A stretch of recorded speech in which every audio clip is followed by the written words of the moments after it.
anything. And Shirlene and my other friend Meredith had, unbeknownst to me, called the organizers of the talk and told them that if Joy calls insisting on this talk, tell her no. Tell her that she has to stay at the hospital. I didn't know this, so when I called them, they said no. Because this was my last chance. I said, if this has got to be the golden fleece, this is the sign. If they say yes, then that means I'm okay. Surely God has allowed me to talk. But if they say no, then I'll go for surgery. They said no, I went for the surgery. So, Shirlene, here you were in Ohio witnessing your friend pass out, feeling as though she was dying before you. And then in the hospital, Joy is talking about, I feel better, I want to go and do this talk. What was going through your mind? What was going through my mind, she got to be kidding me. I mean, her life is on the line, and it's not going to happen. So I went back and told one of her friends to tell the lady if she calls, tell her no. We don't want you to come. We don't want you to be here. And that's what she told her. We don't want you to come. Stay where you are. So. Were you afraid that she would try and leave anyway? Well, no. She wouldn't go on her own unless she. I had decided that I was not taking her out. The only way she'd leave if she caught a cab. And she didn't know anybody there. She didn't know cab numbers or anything, so I knew she wouldn't go. But I was not going to drive her out of there. So you reluctantly agree, and as such, you are transferred from the emergency department where you were directly to the ICU at the Cleveland Clinic where I was. It was a Sunday, and I was on call. And I remember in the morning I got a phone call from one of my residents saying, look, you need to come in now. We have a young lady who collapsed and has an abdomen filled with blood. And she's in the ICU and she's dying. And I reviewed the CAT scans. And I agreed with the referring physician that truly the only hope for you would be surgery. And when I got to the intensive care unit to meet you and explain to you what I thought needed to be done, the one thing I wasn't prepared for was for you to say no.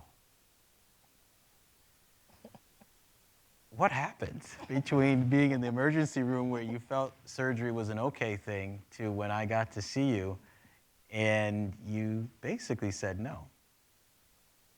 I was scared. I hadn't totally absorbed the fact that I had cancer. Let me be very, very candid.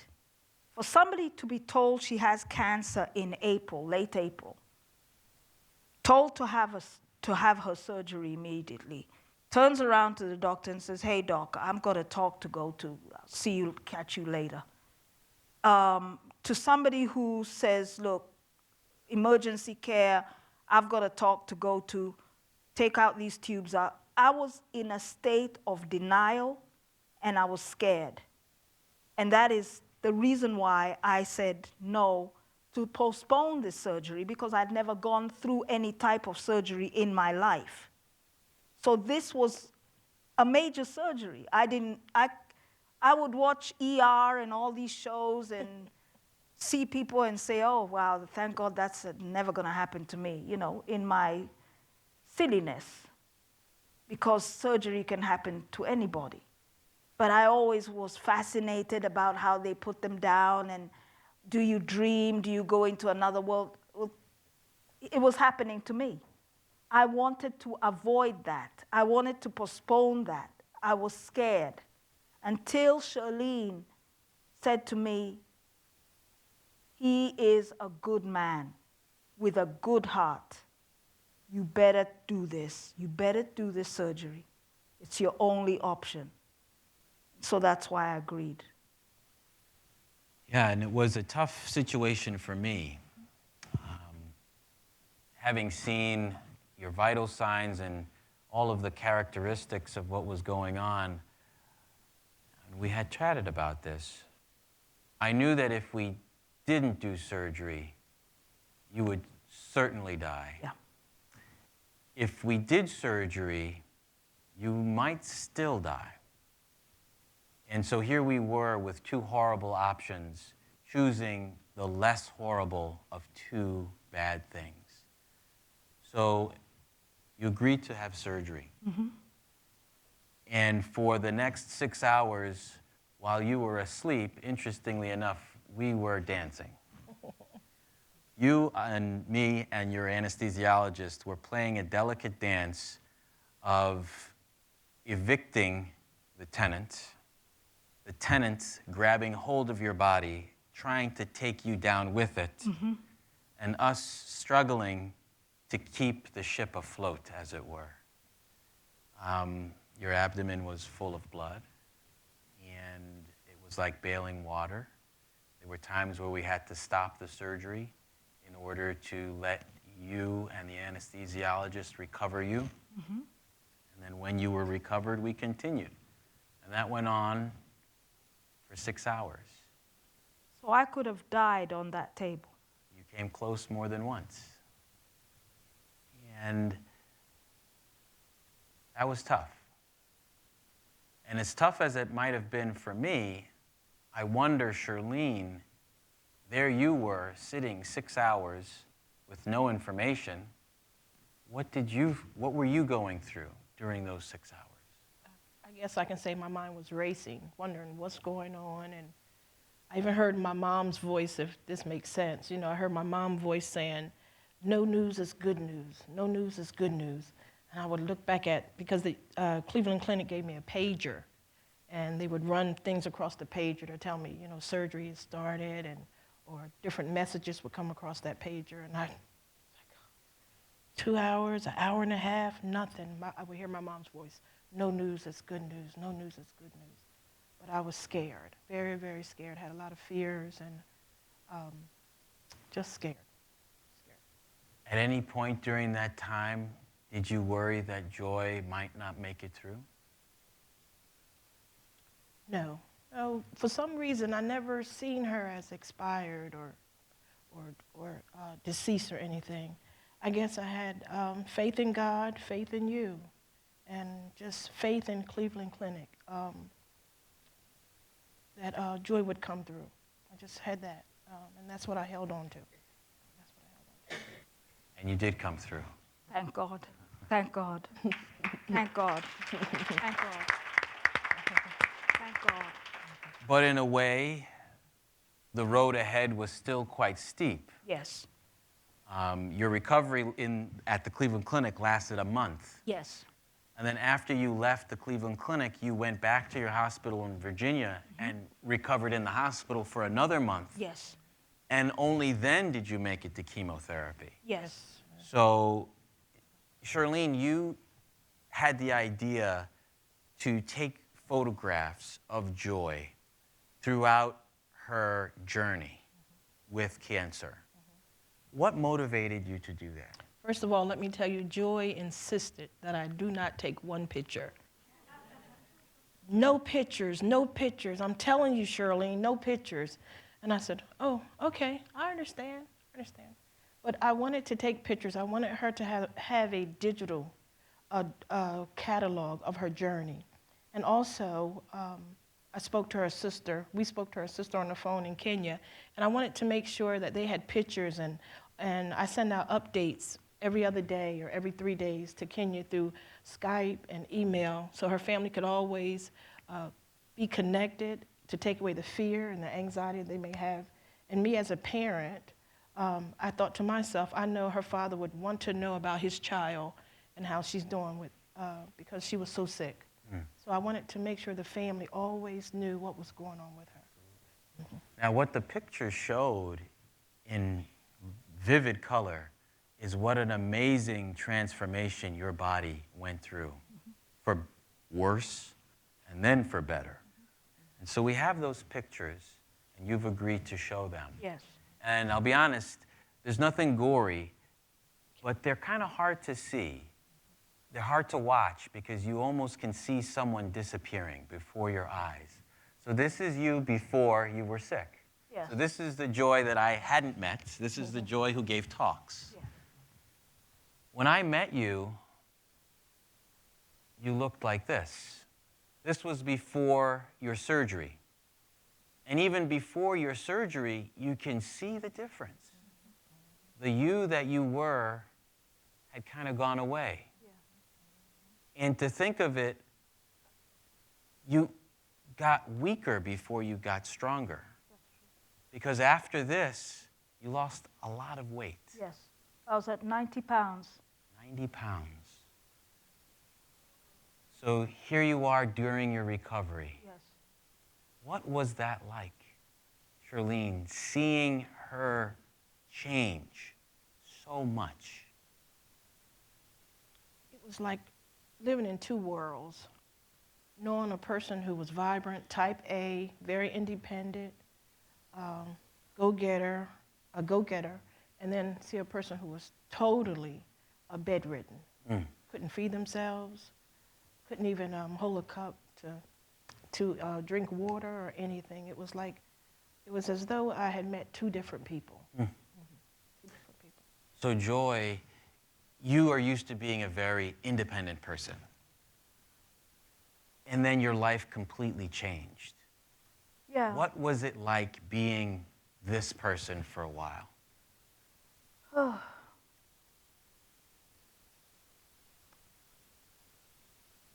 That's a joy that I would cry for. I would look at that joy in the mirror and cry. I wept for her.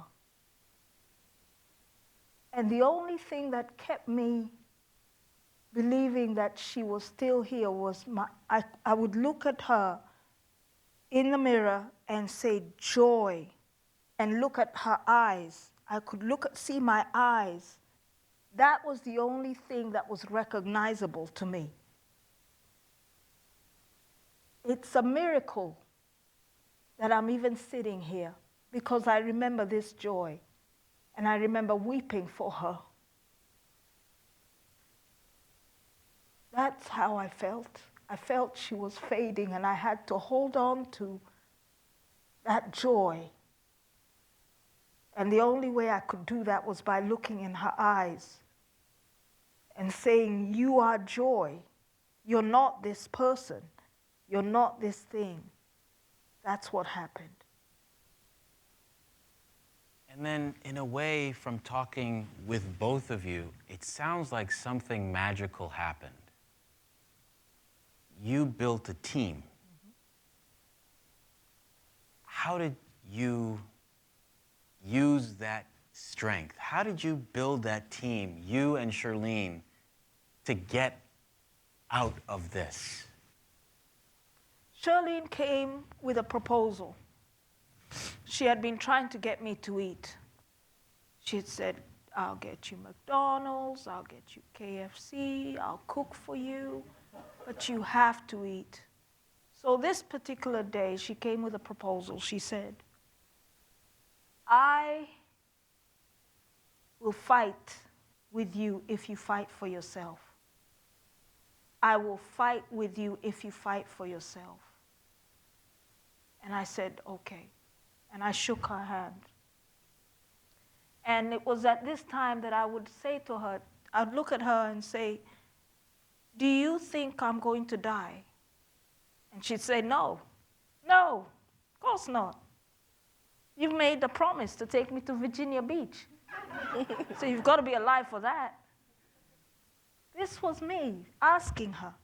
And instead of her saying, "Well, looks pretty bad, I don't know," she would say, "No, you're not dying. You're not going to die. You will live." So that was the teamwork. That's what happened. And I'd look at myself in the mirror, and there were days I wouldn't cry. There were days I'd smile, and there were days that I'd look at myself and I'd say, imagine, I always wanted to lose weight, not like this though. And we'd laugh and make jokes about it. And I'd say, when was I ever a size 2?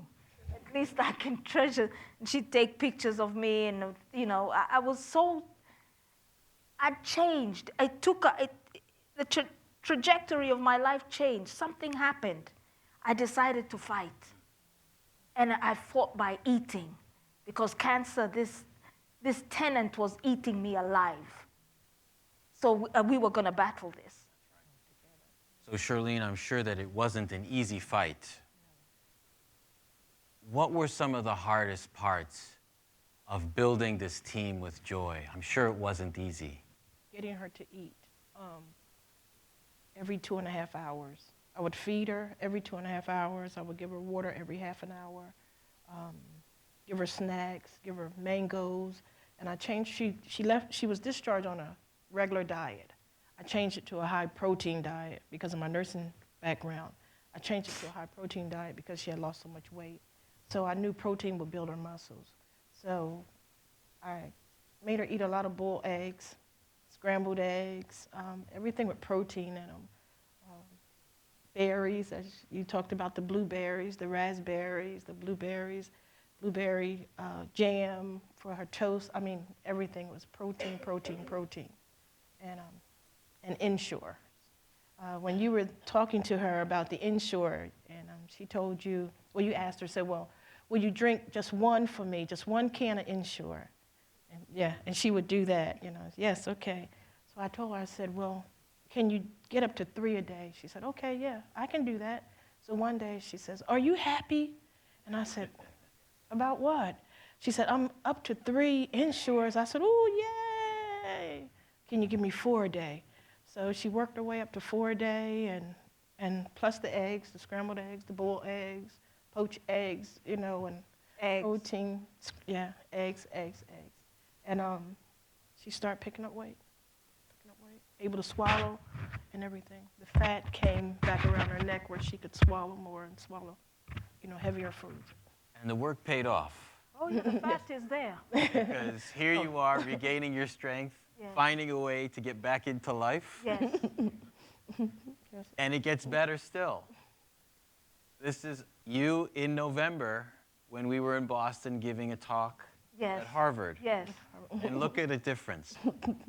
And here you are now. And here I am now. You made it. Thank you.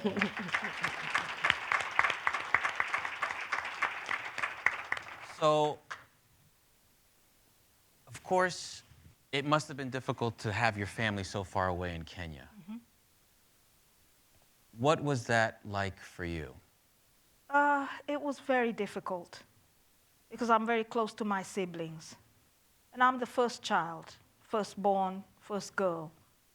So, and we are 6 years apart, my brother, my sister, and I have another sister as well. So they all look up to me. And so to know that I had cancer, they had no words. They were in a state of sorrow because they were also dealing with friends who were dying of the same type of cancer that I had. The weekend that I called, I got to find out that one of our closest family friends had passed away because of ovarian cancer. So to hear that I had the same cancer put them in a state of shock and pain. My sister, who is a very well-composed, very educated, conservative young lady, screamed uncontrollably when she saw pictures of me, when she heard I had cancer. My brother had no words, and he's usually has something to say about anything and everything. My father was telling me that he was praying for me. He was hurt. He was hurt that this disease had come so close to home, and encouraged me to go for chemotherapy. So it's hard, and I had some relatives here, some cousins who came to see me so that they could give a report home. So that, those dynamics were playing out in our family. as this disease was, stretching its tentacles into my, throughout my body. And so knowing that family dynamics continue even when cancer is among us, what is your perspective on coping with that? For me, I have a great relationship with my siblings. And I have a great relationship with my father.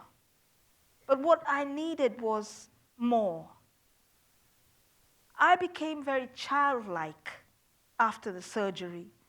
I became needy, almost to a fault.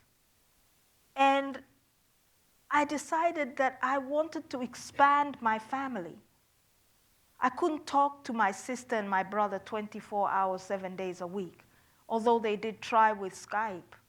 And that is, of course, because of Shirlene setting up a Skype page. But I was looking for a chosen family, so to speak, something to fit my needs, my emotional and financial needs at the time, particularly emotional. And I was able to get a godfather out of this called Mr. Reese. I was able to get sisters, Marguerite, and other people who became sisters to me, who would check up on me every other day. I met cousins who I'd never known existed. I built a chosen family of sisters and brothers, not related by blood, but related through our heart-to-heart love for each other and their understanding and caring for me. They filled those spaces in me. They cemented that love in me that made me want to live. Because you have to have a reason to live. Cancer will surely come to you and ask you, why do you want to live? It is a horrible, horrible disease. And it asks you in the silence of the night, why do you want to live with all this pain? It asks you, and it gnaws at your conscience. So you have to have a reason to say, I want to live because I have such wonderful friends, because she loves me, because I can see Shirlene at my bedside, sleeping in the next bed, watching over me. It can't be all for naught. I will live. And so that's what I did. I made a chosen family. She not only became a friend, she became a sister. I can't call her a friend. What is a friend? It's undefinable. She's more of a sister to me. And others as well who came into my life. So, you're so right. Cancer takes a lot from people. Yes. And you've always been very willing to share your story. And there's a part of the story that most of us don't ever want to talk about, and it's how disease affects us financially. Yes. And that's something you've been very outspoken about because you feel that's something we should talk about. Yes. How has that been financially for you? It's been devastating. I had to shut down the business, put it on hiatus, simply because I couldn't do what I was doing before, packaging teas, sending them out. I had to put it on, I had to tell my clients I have cancer and I will get back to you. I had people who were relying on me for their tea, for their stores, and it was very sad. But they understood. Majority just wanted me to get better.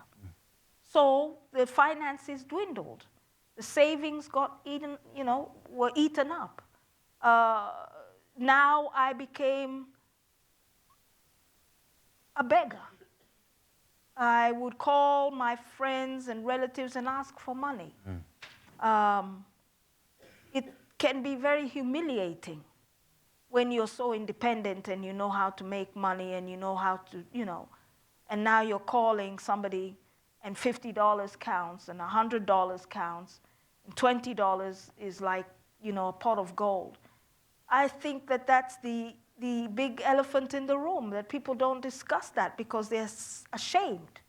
I'm not ashamed, because even if you put $1 million next to me, it won't take away the cancer. And the worst that I would hear is somebody say, no, I can't help you. So I move on to the next person. but it does affect your finances. And I believe that people who do have cancer and these organizations need to really take that on by take it on by its the bull by its horns, and find ways that women in particular will be able to get the resources to be able to combat this, instead of worrying. I was worrying about money as well as worrying about my health. I was put in a very bad predicament. Thank God it's getting better. So we're just about running out of time. The last thing I wanted to ask you is, how has tea been part of your recovery? Tea is very important and very, very, very dear to me, because as you mentioned, my family is one of the oldest tea families in the country. And I have a beloved grandfather called Arthur. And what he would do is he will always would tell me stories, fables, Kikuyu stories, stories about the tribe. And one of the stories he would tell me, and this is why tea is so important, is he would tell me about the sacredness of trees. And there's a particular tree that is very sacred to our culture. It's called the mugumo tree. It's like a great oak. And you're not supposed to cut it down. You never cut it down. This is where, in days of old, they would sacrifice to the god. To God, we believe we were monotheistic. We believed in one God, and also ancestral worship.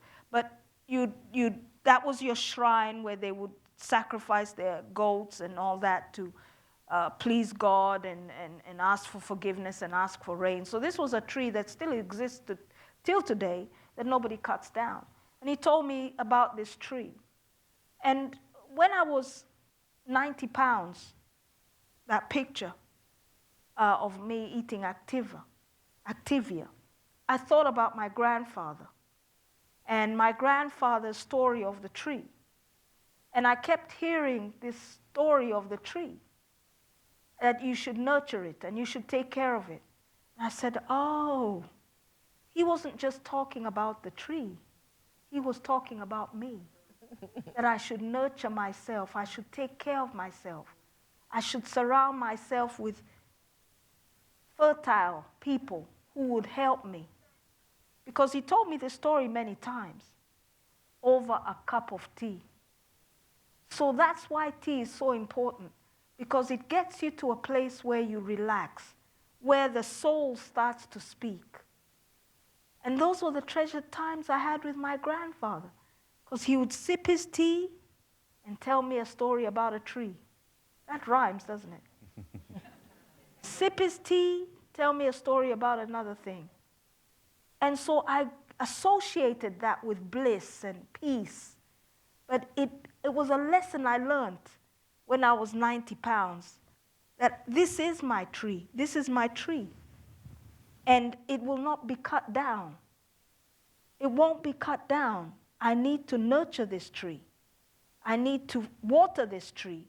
I need to feed this tree. This is my tree. It's sacred. As the body is a temple of God, so is this tree. So that's why tea is so very, very important to me. The antioxidants, of course, but tea will take away the noise and the clutter of life. When you have a cup of tea, the world stops. It literally stops. It slows down.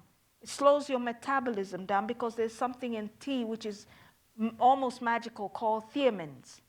And these things give you pleasure in a way that it slows your body down. You can't really have that with coffee, but you can with tea. So tea is very important to me, and I've met a lot of wonderful tea sisters who have embraced tea as well, and friendships over tea like ours. You sampled our teas. What do you think of them? Well, I think I'm going to let the audience decide what they think of them. These teas are some of the best teas I've ever sampled, and I will invite you to join us to share a cup of tea after we're done. Joy and Shirlene, I want to thank you so much for sharing your story with us. I wish we had more time so that we could continue. Thank you so much. Thank you. Thank you. Thank you so Careful. much. Be careful. So what we have, Thank we're, you. Be careful. we're going to have you to stay on the stage. Okay. First of all, I want to thank all of you. But before we do all of our thanks, we're going to have just 3 questions from the audience. And then we are going to have, you can put them there, a drawing. And then we will have you to fill out the questionnaire that's in your handout to tell us what you thought about this evening. And then we will have tea. And I've had 2 little taste of it. I'm so glad I bought some. And it does help you to slow it down. So I've got the mic. Donna, would you mind for just a second? Is there a question? And she'll take the mic to you.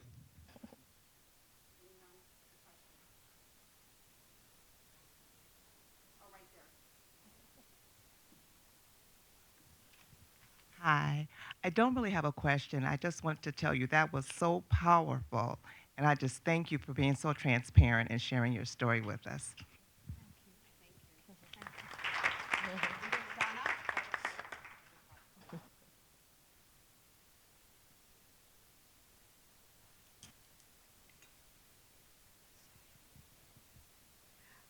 For Shirlene, who was your support team?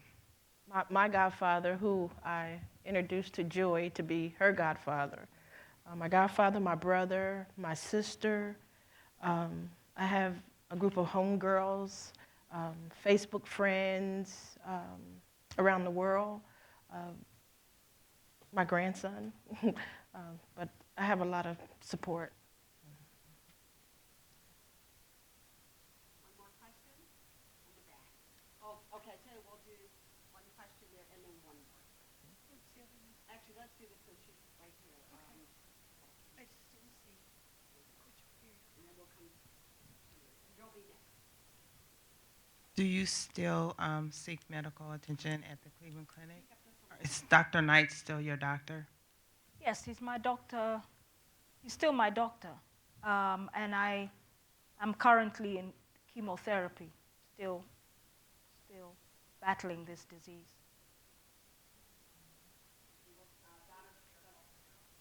No. I'm still in Roanoke, Virginia. I'm just curious if more is going to be done for promoting survivorship and the ability to not only be a fourth angel or help, one another, but to have much more information for the after effects of a lot of treatment. Yeah, I think we have to continue to be committed to having these discussions. I think we as medical communities and even as patients, we initially focus so much up front on what do we have to do now to take care of this problem, to fix this problem, to make it go away. But I think one of the weaknesses of physicians in a way is that we prescribe these treatments and then our patients leave our offices and we're on to the next person. And you, as a patient, are stuck picking up the pieces of your life after chemo has happened to you. And where is your team then? When you're at home with a fever, when you're aching with bone pain. I think we all have to take a little bit more ownership as providers to care for our patients when they're not sitting right in front of us, because most of the pain doesn't happen in the office. So I think the Fourth Angels are one excellent group with regards to peer mentoring. And I would encourage patients and families to seek out resources. Another one is the Gathering Place, supporting families as they overcome the disease. And many of our oncology offices, at least at the Cleveland Clinic, provide some of those resources to patients and their families. But I agree, sometimes if the patient doesn't think to ask, it's true, sometimes the provider doesn't think to offer. All right, so I want you to keep your seats, but again, I really want to thank you, Joy, Shirlene, and Dr. Knight for a delightful, educational, sobering, and empowering evening presentation. And it makes me think of many of the things that we say to each other. And we can see through the testimony this evening that we are our sister's keeper. I felt the love, the joy, the social media that's kept you there. And I also think about a quote that I often used when I was growing up, and we have to use when we're ill, when we're facing trials and tribulations, that success comes in cans